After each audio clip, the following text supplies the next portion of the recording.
I'm your morning witch, and today is Thursday, July 10th. So, happy Thursday, everybody. And yeah, I was gonna pause it. Whatever. We don't have to be fancy this morning. I got a training day for work, so I gotta get the fuck out. So, let's just get the fuck into this. Okay, gotta let it air dry a little before we put the oil in. Okay, so we've been talking about altars, and I said on, I think Tuesday, I said, we'll talk about stuff with like hiding your altar in plain sight, essentially. That's not what I said, but that was what I was talking about. So let's talk about that. Okay, so do we have an altar that is in plain sight, visible to everyone, accessible to everyone, that we want to discourage people from putting things on? Well, one way we can do that is have the altar so full of stuff that there's nowhere to put things on. But if you have children like mine, then you absolutely, is that coconut oil?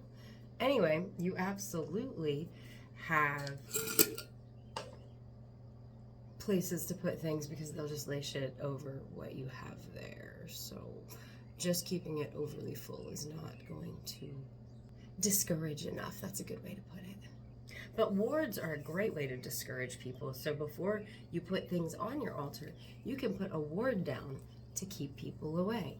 We covered wards in one of the very first Witchy Wordy Wednesdays, so search hashtag Witchinary, maybe.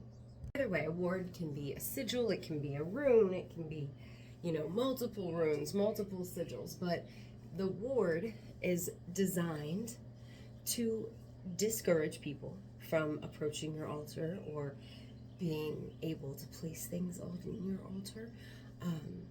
Another way of hiding your altar in plain sight, a disguise, you can make it look like a decorative shelving unit or a decorative thing on a table. It just kind of depends on what your aesthetic is. All of my altars are shelves on the wall with things on them, so they could totally pass as just like, oh, I like these knickknacks, you know what I mean? It could, and you could do the same if you want. But the ward it's a way to practice your magic. But also another way to practice your magic and help your altar hide in plain sight would be a well-placed, charmed, or enchanted mirror.